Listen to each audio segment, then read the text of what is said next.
Right, ladies and gentlemen, welcome back from lunch. Hope you've had a good lunch indeed. Yes? All right, now for our next presentation, and we'll be proceeding quickly, okay, because we're all very excited to hear from our speakers. We'll be hearing about how to do global business in turbulent times. And of course, it's very turbulent times that we're facing, and we're all very excited to hear about this. Giving the speech is Professor Choo Beng, the former CEO of Keppel Corporation Limited. Amongst many other appointments. So if we could put our hands together to welcome Professor Choo Beng, please. Thank you.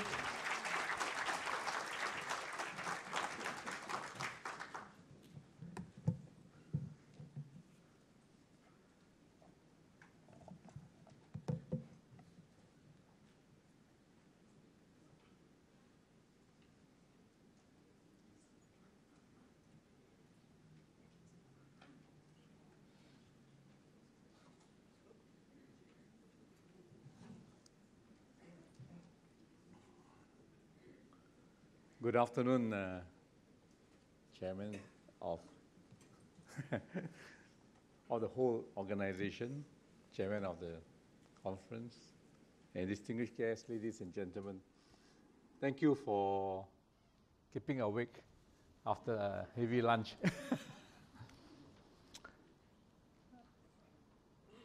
I try to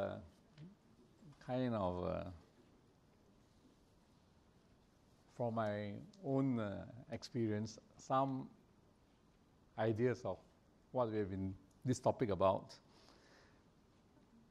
We have in front of us, we have also entrepreneurs who have ventured out overseas from Singapore. And I'm sure you can also hear their own experience. As the topic goes in disruptions, we're all living in this volatile, uncertain, and complex and ambiguous environment. We know that the first industrial revolution in the 18th century caused severe disruptions to many businesses, industry, agriculture, and lives of many people. And I would say they changed the whole structure of society in Europe.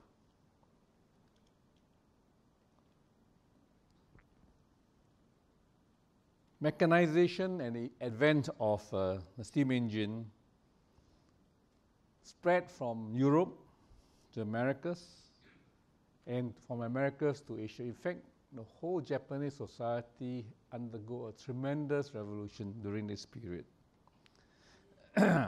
You all know of this Meiji Restoration. The samurai era ended when they adopted Western technology. The second industrial revolution, the use of electricity, create tremendous change from street lighting to mass production to use of electrical appliances in many households, and the whole electrification of cities, then later on spread to the countryside, disrupted many lives.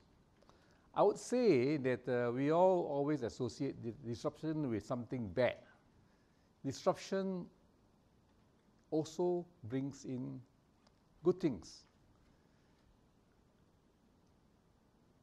Disruption in the lives doesn't mean it's totally bad.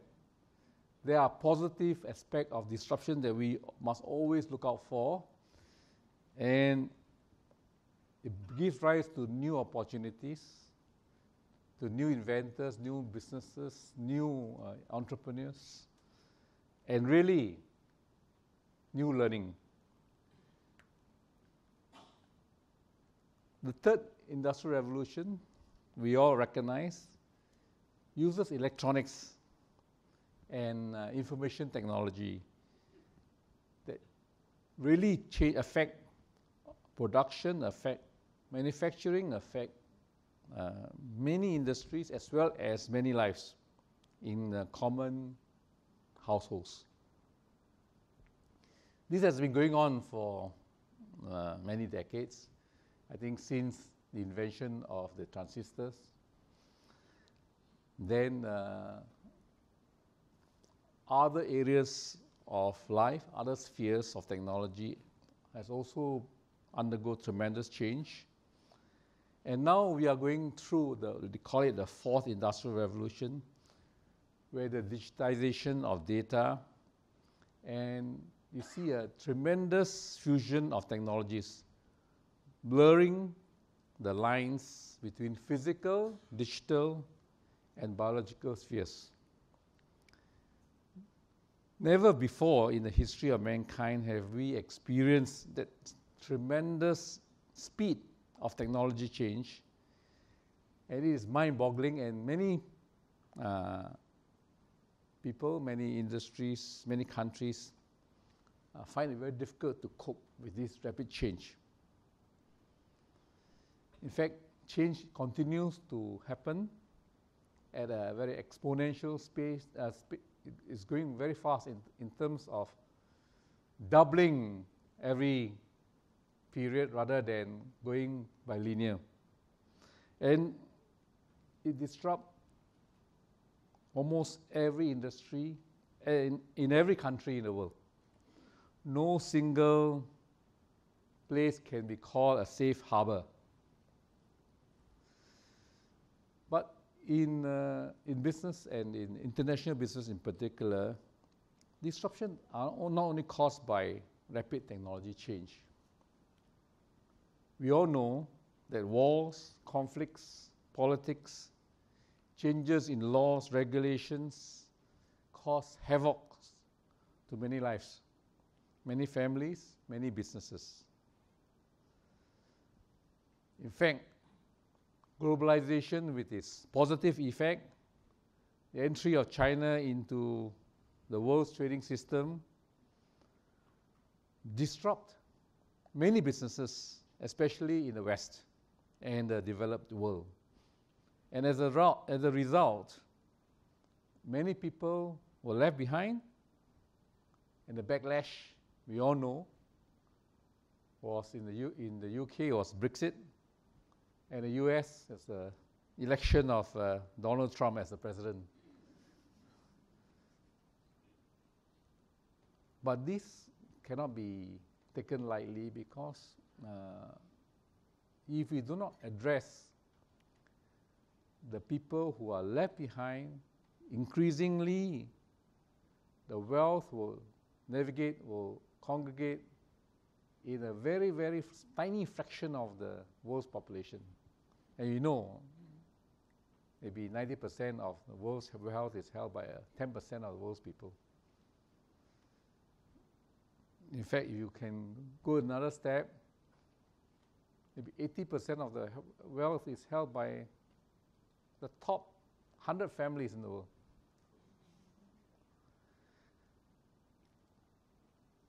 Environment, the governments, the society must address all these challenges, and of course business, we cannot change everything. We can only change our reaction to it. We can change how we reorganize, adapt to the changes to the world, and also looking at the new opportunities that are there.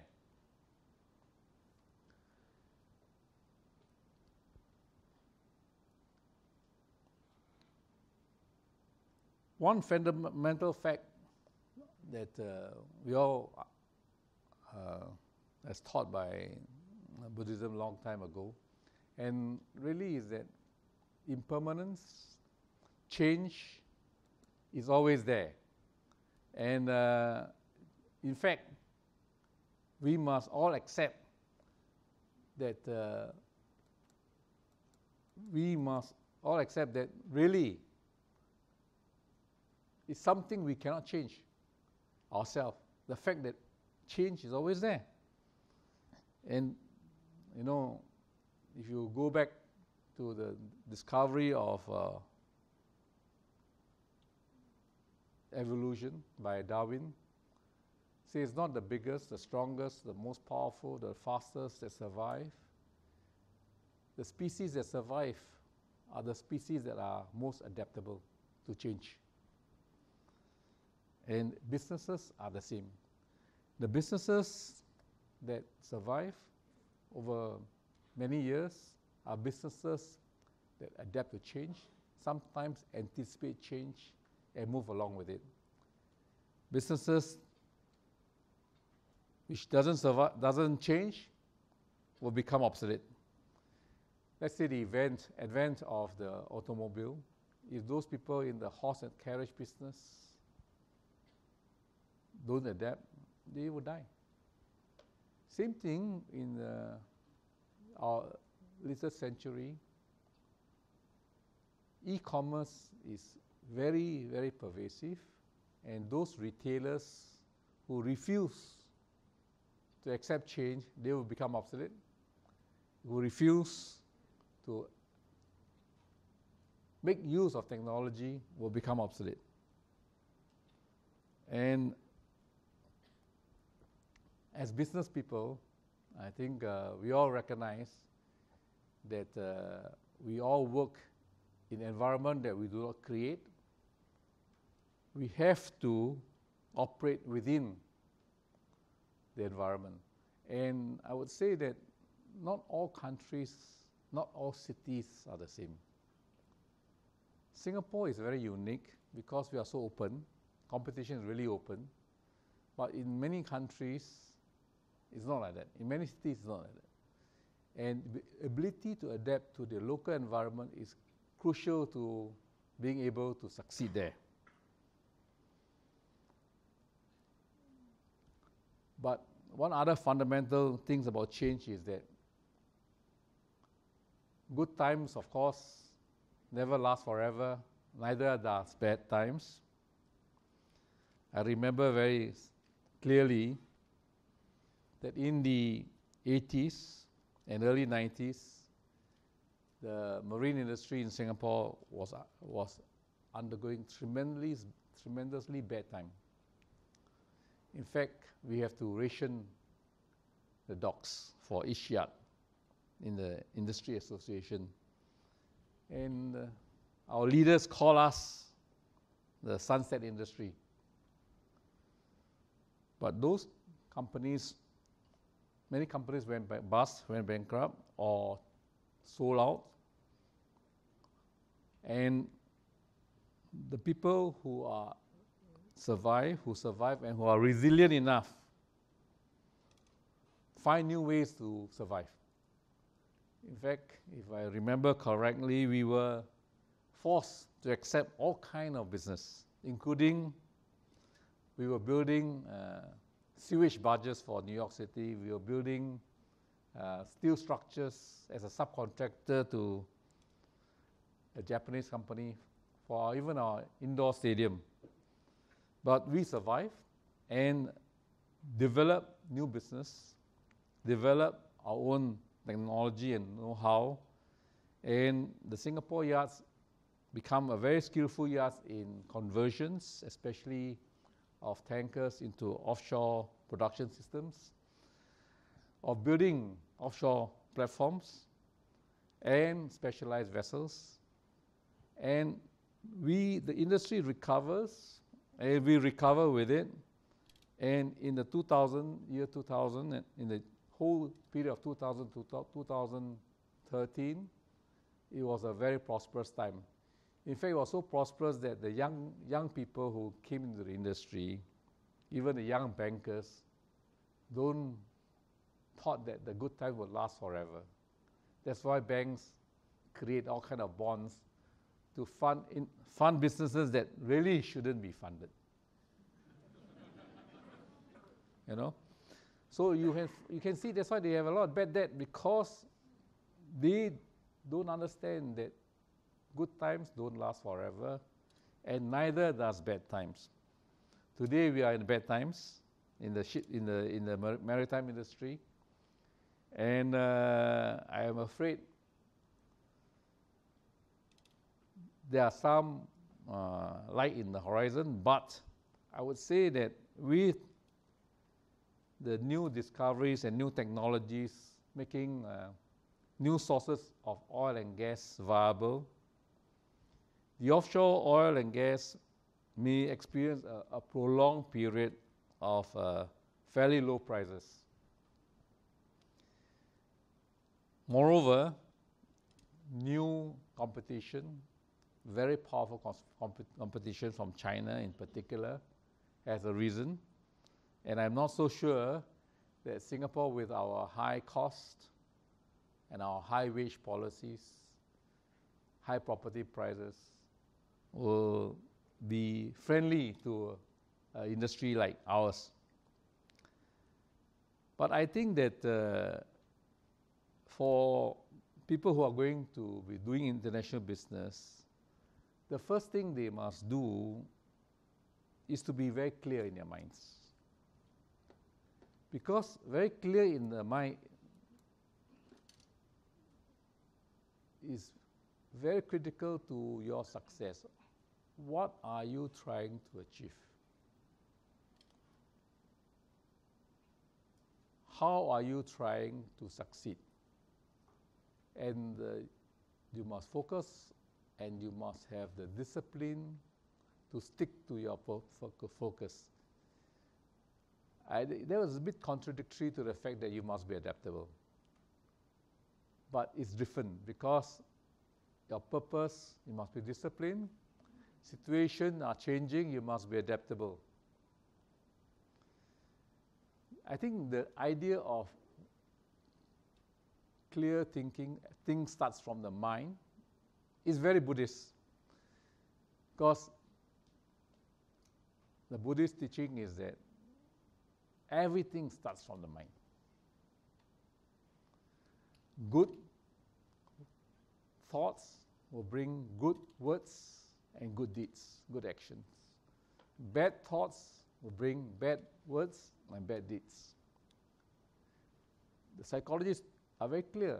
If you have positive thoughts, you will have positive actions and positive results. You have negative thoughts, then you will have negative actions and negative results. So I would say that very key is that the key, of course, is a very positive thought. Entrepreneurs have very positive thoughts. Sometimes they are over-optimistic. But they're very positive because if they don't try, nothing will be achieved. They have to try. So business people who are going overseas must have very strong positive thoughts. Then they must follow with discipline and then action. Second point you have to really think very carefully about and prepare is that your organization, how you get your organization ready. All your stakeholders must buy in. Your own people must be trained and prepared for it. And your own finances must be prepared for it. If you don't have a sufficiently strong balance sheet, you run into trouble because you have to borrow too much, leverage too much, and in a volatile environment, you cannot run for cover. So I think that many business people who forgot that they must have the strong core, they run into trouble because they expand too fast. When you expand too fast, you have to borrow money too fast, and you never get the return fast enough, your cash flow in trouble, you're in trouble. So preparation and planning really are key to success. Of course, ultimately is the execution. Execution comes from discipline, comes from attention to details, comes from being aware of your own strengths and weaknesses, and being aware of your environment. Your environment, not only your competitors, but also your customers. Whether your customers can afford what you are trying to sell to them. You must be aware of all the rules and regulations that can trip you up very easily. So ultimately, execution depends on detail, understanding of the situation, and then you must have people who can do things. Not only people who can talk, but people who can do. And some of people who can do not talk much. You must recognize who can do and who cannot do. There are people who can talk a lot but cannot do. And they make excuses for it, you know. So as the leader in the organization, you must understand and your people and understand, and when you recruit new people, you must know who to recruit. Not the person who can best sell you his ideas, but you know from his track record, his past history, whether he can do. No point, in many respects, many people make a mistake of giving good jobs, good salaries to people who can present themselves well, who can talk well. And this not only in Singapore, in many parts of the world, this weakness is there. Ultimately, you must choose and find people who can do, but as a leader, you must be able to motivate them, galvanize them to do what you need to do. So no matter how good your preparation is, there will be obstacles to overcome, and you must have the determination, the perseverance, the adaptability to overcome all this. Because without doing that, I think there's no such thing as a easy execution. Execution is always hard. Like, I think meditation is always very hard. If you sit down for 5 minutes, maybe it's possible, but sometimes even within 5 minutes, your mind will wonder what happened yesterday, what happened after this, what will happen tomorrow. The mind wanders. You got to train your mind to bring it back to the present. And to practice, to meditate half an hour is not easy. And to make a habit to practice every day is very hard. I think that, but the discipline of practicing, in fact, helps you in your business. Helps you in not only your business, whatever you do in life. I think to succeed, there's no choice but hard work, discipline, but that's not enough. Hard work, discipline is not enough. You must also choose your battlefield. You must choose where to play. You must choose your right team, and you must choose your strategy and your tactic, how to do it. To do all that, ultimately, you need a clear, calm mind. While you are trying to reach the sky, you must make sure your feet is grounded in reality. Because one of the flaws is that we get sold by bankers, leverage too much, and we get into trouble. I've seen many businesses, I've seen many friends who get into this trouble because they get overly ambitious. And bankers are normally fair weather friends. I'm sorry to say, you know. When you don't need them, they come after you. When you really need them, they run away. No need to run away, they pull the carpet under your feet. So be careful, I say, in business, like anything else, you must be careful. You must meet your bankers and your adversaries and your friends with both wisdom and compassion. They are not trying to pull you down. They are just doing their job, you know. But with the right mindset, I'm sure you all can succeed. So may you succeed. Thank you very much.